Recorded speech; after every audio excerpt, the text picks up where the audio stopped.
K-pop Demon Hunters is a hit, on the screen and in my theology class. No one, including Sony Pictures Animation it would seem, expected an animated kids film about a K-pop trio that defends the human world from demons through their music to be the hit film of the year. But after its Netflix release in June of this year, K-pop Demon Hunters quickly became the most watched film of all time on Netflix, with over 300 million views, and even achieved box office success with a limited theatrical release sing-along version. Additionally, a historically unprecedented 4 songs from the film were among the top 10 of the Billboard 100 charts. The film was produced by Sony for $100 million, but Sony is slated to net only $20 million due to a pandemic-era, play-it-safe, distribution deal. Now Netflix owns what Fortune magazine said could become a multi-billion-dollar franchise. What sounds like a quirky, unusual plot for a kids' movie has resonated with viewers of all ages around the world. It also happens to be great content for teaching theology. As a Catholic singer-songwriter, artist and high school theology teacher, I am an absolute stan, as the kids say, of this film. The animation quality is stunning, the music is masterfully composed and produced, the lyrics are thoughtfully written and phenomenally performed, and the film's themes are deep and powerful for children and adults alike. Even though the film has no explicit religious affiliation, I found its story and message to be distinctly appropriate for my theology courses. The plot follows the K-pop trio Huntrix, who are chart-topping stars that also secretly protect the human world from demons.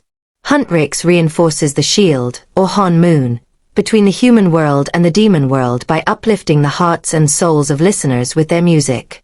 Huntrix hopes to seal the Han Moon for good, but things begin to go awry when a group of demons find a way to enter the human world and take on the form of a 5-person boy band, known as the Soulja Boys.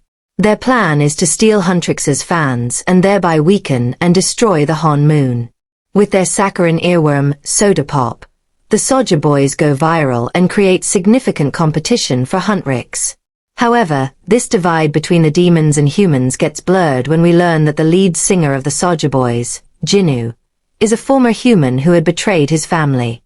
We also learn that Rumi, the lead singer of Huntrix, hides the markings of the demons, called patterns, which appear like purple veins on the skin and symbolize unhealthy or harmful behavior patterns in our lives.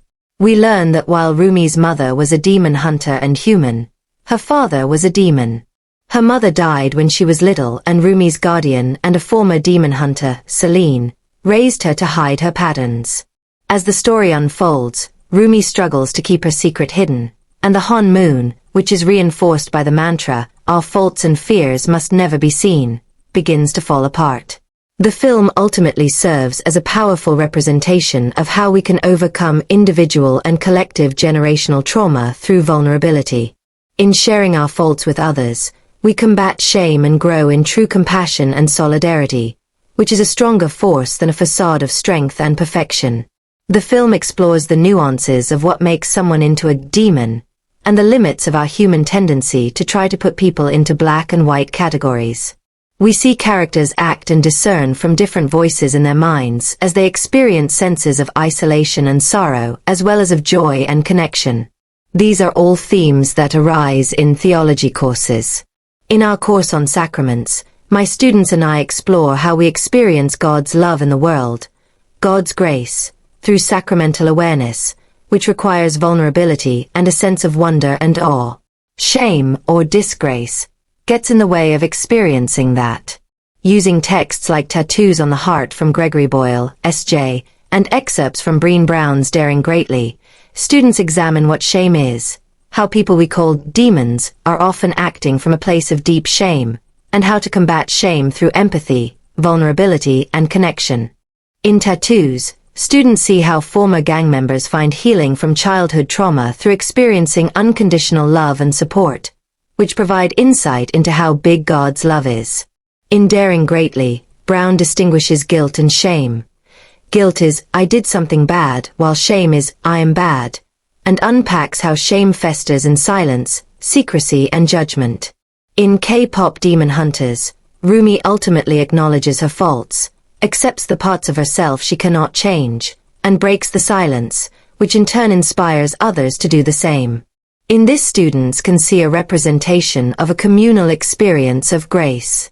Theologically, we understand that trying to divorce our humanness from our holiness is an impossible task. We are, as Pope Francis put it, drawing on the Ignatian spirituality of his Jesuit roots, beloved sinners. Our task is not to hide our imperfections, but to invite God into all parts of ourselves, our patterns, and our shame included. We understand that God's love is unconditional, that every sacrament, big S and little s, is God saying, "You are my beloved child in whom I am well pleased." When we forget our identity as beloved, we veer back into our behavior patterns, just as the visible patterns appear on the demons in K-pop Demon Hunters. God doesn't withhold love when we sin or fall short of our true selves, but gently waits with open arms for us to return to God's embrace. In some ways, the Han moon, which derives from the Korean for soul door/gate, serves to represent concepts of God, including those which create a barrier to deeper relationship with God. It is in letting go of an old Han moon that no longer served the world that Huntrix was able to connect to a greater one that served as a protection from the demon world. Similarly, if students have a concept of God rooted in ideas of hiding their faults and fears, I encourage them to let go of those ideas and embrace a much bigger concept of God. The film's song Your Idol perfectly encapsulates what it means to put anything less than God in God's place, and how idols point to themselves, as opposed to icons, which point beyond themselves. When our concepts of God become idols rather than icons, then we close ourselves off to the possibility of experiencing God's transcendence. In our Paschal mystery course, I have found that this film can also serve as a representation of the life, death, resurrection, and ascension of Christ. The members of Huntrix have been of service to the world, but when Rumi's secret comes out, her bandmates Mira and Zoe feel betrayed and it causes the band to break up. In a sense, it is a death for Huntrix and a type of death for Rumi. But it is through her dark night of the soul that she ultimately finds healing or resurrection. Something within or beyond her draws her no longer to fight but to embrace who she is, which ultimately focuses her ability to fight and defeat Gwi Ma, the Demon King. Her ability to accept herself helps her bandmates and fans to do the same, ultimately leading to the reuniting of Huntrix and a sealing of a new Han moon, allowing Huntrix and their fans to ascend to new heights. In our class on vocations, we engage with how we are called to share God's love. Huntrix's Rumi, Zoe and Mira all have clear callings to love others by protecting them from the demons, using their musical and martial arts talents. Yet it is common for many of us in service and ministry roles to be so caught up in serving others that we sometimes neglect ourselves. It can likewise be common for teenage girls to have an easier time coming up with kind words for classmates than doing the same for themselves. Part of the work of finding one's true vocation, I teach my students, is moving from seeing our faults as obstacles to our vocation. Rather, we are invited to let God work in us through them, just as Rumi accepting her patterns in K-pop opens a path to connection and healing for those around her. In that class on vocations, students are also given an introduction to St. Ignatius Loyola's rules for the discernment of spirits, learning to recognize and differentiate between the whispers of the Holy Spirit and forceful urgency of the false spirit. K-pop Demon Hunters has a number of scenes useful for depicting both easy and hard moments of consolation and desolation to help better illustrate these Ignatian principles. For example, we see Gwi Ma, the Demon King, whispering half-truths to characters about their flaws and shame in their own voices, causing them to isolate and turn inward in hard desolation. Yet in the film's concluding anthem, what it sounds like, Rumi's voice soars as a herald of solidarity. We're shattering the silence. We're rising, defiant. Shouting in the quiet. You're not alone. We listen to the demons. We let them get between us. But none of us are out here on our own. Her voice draws others out of desolation and isolation into the consolation and grace present in community.